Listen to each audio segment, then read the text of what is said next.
Reset the game. Hi welcome. നിങ്ങൾ വെറുതെ ശമ്പളത്തിനെ മാത്രം ആശ്രയിച്ച് ജീവിക്കുന്ന ഒരാളാണോ? നിങ്ങൾ ഉറങ്ങുമ്പോഴും നിങ്ങൾക്കായി പണമുണ്ടാക്കുന്ന ഒരു സിസ്റ്റം അങ്ങനെയൊന്നും ഉണ്ടാക്കാൻ പറ്റിയാലോ? അതെ, അതാണ് നമ്മളിന്ന് നോക്കാൻ പോകുന്നത്. എക്ദം പൂജ്യത്തിൽ നിന്ന് തന്നെ തുടങ്ങാം, അല്ലേ? നമ്മളിൽ പലരും വിശ്വസിക്കുന്ന ഒരു കാര്യമുണ്ട്, അല്ലേ? കുറെ പൈസ സേവ് ചെയ്താൽ രക്ഷപ്പെട്ടു എന്ന്. പക്ഷേ സത്യം പറഞ്ഞാൽ അതൊരു ട്രാപ്പാണ്. ശരിക്കുമുള്ള ഫൈനാൻഷ്യൽ ഫ്രീഡം കിട്ടുന്നത് വെറുതെ പണം കൂട്ടിവെക്കുന്നതിലൂടെയല്ല, പകരം നിങ്ങൾക്കായി പണം ഉണ്ടാക്കിക്കൊണ്ടേയിരിക്കുന്ന ഒരു സിസ്റ്റം ഉണ്ടാക്കുന്നതിലൂടെയാണ്. അപ്പോ എന്താണ് ഈ പണത്തിന്റെ കെണി? നമ്മൾ എത്രയൊക്കെ കഷ്ടപ്പെട്ട് ജോലി ചെയ്തിട്ടും മാസം അവസാനമാവുമ്പോഴേക്കും കയ്യിലൊന്നുമില്ലാത്ത അവസ്ഥ വരുന്നില്ലേ? സത്യം പറഞ്ഞാൽ നമ്മളിൽ ഭൂരിഭാഗം പേരും അറിയാതെ തന്നെ ഒരു ട്രാപ്പിൽ പെട്ടിരിക്കുകയാണ്. നമുക്ക് നോക്കാം എന്താണ് ആ ട്രാപ്പെന്ന്. ഈ സൈക്കിൾ, ഇത് നിങ്ങൾക്ക് നല്ല പരിചയമുണ്ടാകുമല്ലേ? ശമ്പളം ക്രെഡിറ്റ് ആവുന്നു, പിന്നെന്താ, അത് പല പല ചിലവുകളായിട്ട് അങ്ങ് പോകും. അവസാനം ബാങ്ക് ബാലൻസ് വീണ്ടും 0. പിന്നെ അടുത്ത മാസം ശമ്പളം വരാൻ വേണ്ടി കാത്തിരിക്കും. ഒരു മാറ്റവുമില്ലാതെ ഇങ്ങനെ ഓടിക്കൊണ്ടേയിരിക്കും. ഇതിനെയാണ് റാറ്റ് റേസ് എന്ന് പറയുന്നത്. ഒരു ഇഞ്ച് പോലും മുന്നോട്ടു പോവില്ല. പക്ഷേ ഒരു നല്ല കാര്യമുണ്ട്. ഈ സൈക്കിളിൽ നിന്ന് എന്നേക്കുമായി പുറത്തു ചാടാൻ അതിനൊരൊറ്റ വഴിയുണ്ട്. യെസ്, ഒരേ ഒരു വഴി. അപ്പോ ആ പഴയ വഴി മാറ്റിപ്പിടിക്കാൻ നമ്മളെ സഹായിക്കുന്ന ആ പുതിയ സിസ്റ്റം അതെന്താണെന്ന് നോക്കാം. ഇതാണ് ആ വലിയ മാറ്റം. ഇവിടെ നമ്മൾ ശമ്പളത്തിനു വേണ്ടി കാത്തിരിക്കുന്ന പരിപാടി നിർത്തുന്നു. പകരം എന്തു ചെയ്യുന്നു? നിങ്ങളുടെ വരുമാനം ഉപയോഗിച്ച് നിങ്ങൾ ആസറ്റ്സ് ഉണ്ടാക്കുന്നു. പിന്നെ ഈ അസറ്റ്സ് നിങ്ങൾക്കായി ഒരു സ്ഥിര വരുമാനം അല്ലെങ്കിൽ ഒരു ക്യാഷ് ഫ്ലോ ഉണ്ടാക്കി തരും. ആ പണം കൊണ്ടാണ് നിങ്ങൾ ജീവിക്കുന്നത്, അല്ലാതെ മാസാമാസം വരുന്ന ശമ്പളം കൊണ്ടല്ല. സീരിയസ്ലി, ഇതാണ് യഥാർത്ഥ ഗെയിം ചേഞ്ചർ. ഓക്കെ, അപ്പോൾ ഈ പുതിയ സിസ്റ്റം, അല്ലെങ്കിൽ നമുക്കിതിനെ ഒരു അസറ്റ് മെഷീൻ എന്ന് വിളിക്കാം, ഇതെങ്ങനെയാണ് നമ്മൾ ഉണ്ടാക്കിയെടുക്കുക? നമുക്കതിന്റെ പ്രാക്ടിക്കൽ സ്റ്റെപ്സ് എന്തൊക്കെയാണെന്ന് നോക്കാം. ഈ ഒരു അസറ്റ് മെഷീൻ ഉണ്ടാക്കാൻ ശരിക്കും പറഞ്ഞാൽ 4 സ്റ്റെപ്പുകളേ ഉള്ളൂ. സ്റ്റെപ്പ് 1 ഒരു സ്കിൽ എഞ്ചിൻ, അതായത് വരുമാനമുണ്ടാക്കാനുള്ള ഒരു കഴിവ്. സ്റ്റെപ്പ് 2 ആസറ്റ് കൺവേർഷൻ, കിട്ടുന്ന വരുമാനത്തെ ഒരു ആസറ്റാക്കി മാറ്റുന്നത്.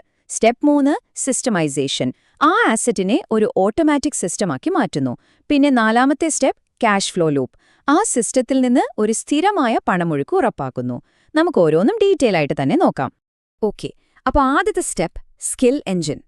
എല്ലാത്തിന്റെയും തുടക്കം ഒരു സ്കില്ലിൽ നിന്നാണ്. അതും നിങ്ങൾക്ക് നല്ല വരുമാനം ഉണ്ടാക്കിത്തരാൻ പറ്റുന്ന ഒരു സ്കിൽ. ഇവിടെ നിങ്ങൾ സ്വയം ചോദിക്കേണ്ട ഒരേ ഒരു ചോദ്യം ഇതാണ്: എന്റെ ഈ കഴിവുകൊണ്ട് ആരുടെ എന്ത് പ്രശ്നം പരിഹരിക്കാൻ പറ്റും? കാരണം സിമ്പിളാണ്. നിങ്ങൾ മറ്റൊരാളുടെ ഒരു വലിയ പ്രോബ്ലം സോൾവ് ചെയ്യുമ്പോൾ അവർ നിങ്ങൾക്ക് പണം തരാൻ റെഡിയാവും. അത്രേ ഉള്ളൂ.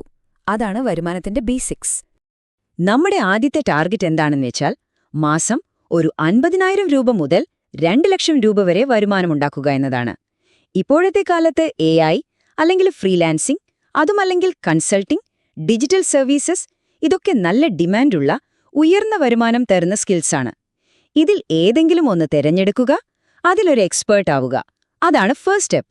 ഇനി സ്റ്റെപ്പ് 2 അസറ്റ് കൺവേർഷൻ. സത്യം പറഞ്ഞാൽ ഇവിടെയാണ് ഏറ്റവും കൂടുതൽ ഡിസിപ്ലിൻ വേണ്ടത്. കാരണം കയ്യിൽ കുറച്ചു കൂടുതൽ പൈസ വരുമ്പോൾ സ്വാഭാവികമായും നമുക്കെന്താ തോന്നുക? ലൈഫ് സ്റ്റൈൽ ഒന്ന് മെച്ചപ്പെടുത്താം, അല്ലേ? ഒരു പുതിയ ഫോൺ, ഒരു നല്ല കാർ. പക്ഷെ നമ്മൾ ആ ട്രാപ്പിൽ വീഴാൻ പാടില്ല. ആ വരുമാനം ലൈഫ് സ്റ്റൈലിലേക്കല്ല, നേരെ അസറ്റ് ഉണ്ടാക്കാൻ വേണ്ടി ഉപയോഗിക്കണം. അപ്പോൾ എങ്ങനെയുള്ള ആസറ്റ്സ് ആണ് നമുക്ക് ഉണ്ടാക്കാൻ പറ്റുന്നത്? ചിന്തിച്ചു നോക്കൂ. നിങ്ങൾക്ക് എഴുതാനുള്ള കഴിവുണ്ടെങ്കിൽ ഒരു ഡിജിറ്റൽ ഏജൻസി തുടങ്ങാം. അല്ലെങ്കിൽ നിങ്ങളുടെ അറിവ് ഒരു ഡിജിറ്റൽ പ്രോഡക്റ്റ്, അതായത് ഒരു ഓൺലൈൻ കോഴ്സോ ബുക്കോ ആക്കാം. അതുമല്ലെങ്കിൽ മറ്റ് ബിസിനസ്സുകളെ സഹായിക്കുന്ന ഒരു ഓട്ടോമേഷൻ സർവീസ് തുടങ്ങാം. നിങ്ങളുടെ സ്കില്ലാണ് നിങ്ങളുടെ സാധ്യതകളെ തീരുമാനിക്കുന്നത്. ഇനി സ്റ്റെപ്പ് 3 സിസ്റ്റമൈസേഷൻ. ഒരു അസറ്റ് ഉണ്ടാക്കിയാൽ മാത്രം പോരാ, നിങ്ങളവിടെ ഇല്ലെങ്കിലും അത് തനിയെ ഓടണം, അല്ലേ? അതിനാണ് നമ്മൾ സിസ്റ്റം ഉണ്ടാക്കുന്നത്. ഇതിന് സിമ്പിളായിട്ട് 4 കാര്യങ്ങൾ ചെയ്താൽ മതി. ആദ്യം ഒരു പ്രധാനപ്പെട്ട ജോലി എന്താണെങ്കിൽ കണ്ടുപിടിക്കുക. പിന്നെ ആ ജോലിയിൽ എന്തൊക്കെയാണ്, എപ്പോഴാണ്, ആരാണ് ചെയ്യേണ്ടതെന്ന് തീരുമാനിക്കുക. എന്നിട്ട് അതെങ്ങനെയാണ് ചെയ്യേണ്ടതെന്ന് കൃത്യമായി എഴുതിവെക്കുക. ഇതിനെയാണ് നമ്മൾ SOPs എന്ന് പറയുന്നത്. അവസാനം ആ ജോലി മറ്റൊരാളെ ഏൽപ്പിക്കുക. അത്രയുള്ളൂ. ഇതോടെ നിങ്ങൾ ആ ബിസിനസ്സിൽ നിന്ന് നിങ്ങളുടെ സമയത്തെ ഫ്രീ ആക്കുകയാണ്. അങ്ങനെ നമ്മൾ 4ാമത്തെ സ്റ്റെപ്പിലെത്തി, ക്യാഷ് ഫ്ലോ ലൂപ്പ്. ഇപ്പം എന്തായി? നിങ്ങളുടെ സിസ്റ്റം റെഡിയായി. നിങ്ങൾ ഉണ്ടാക്കിയ അസറ്റ് നിങ്ങൾക്കായി വരുമാനമുണ്ടാക്കിക്കൊണ്ടേയിരിക്കുന്നു. ആ വരുമാനം കൊണ്ട് നിങ്ങൾക്ക് ജീവിക്കാം. കണ്ടോ, ഇപ്പോൾ നിങ്ങൾ ശമ്പളത്തിനെ അല്ല ആശ്രയിക്കുന്നത്, നിങ്ങൾ ഉണ്ടാക്കിയ സിസ്റ്റത്തെയാണ്. ഓക്കെ, ഈ 4 സ്റ്റെപ്പുകൾ കേൾക്കാൻ വളരെ സിമ്പിളാണല്ലേ? പക്ഷെ ഇത് ചെയ്തെടുക്കാൻ നല്ല ധൈര്യം വേണം. അതിന് കറക്റ്റായിട്ടുള്ളൊരു മൈൻഡ് സെറ്റും വേണം. അപ്പോൾ എന്താണ് ആ വിജയികളുടെ മൈൻഡ് സെറ്റ്? നോക്കാം. വിജയികളായ ആളുകളുടെ ഒരു പ്രധാനപ്പെട്ട ക്വാളിറ്റിയാണിത്. ഇന്നത്തെ ചെറിയ സന്തോഷങ്ങൾ മാറ്റിവെച്ച് നാളത്തെ വലിയ സ്വാതന്ത്ര്യം നേടുക. സിമ്പിളായി പറഞ്ഞാൽ, കയ്യിൽ കാശ് വരുമ്പോൾ ഉടനെ പോയൊരു ഫോൺ വാങ്ങുന്നതിനു പകരം ആ പണം ഒരു അസറ്റ് ഉണ്ടാക്കാൻ ഉപയോഗിക്കുക. അതാണ് ഈ മൈൻഡ് സെറ്റ്. പിന്നെ ലോങ് ടേം ആയിട്ട് ചിന്തിക്കുക. ദിവസങ്ങളെക്കുറിച്ചോ ആഴ്ചകളെക്കുറിച്ചോ അല്ല, അടുത്ത 10-20 വർഷങ്ങളെക്കുറിച്ച് ചിന്തിക്കണം.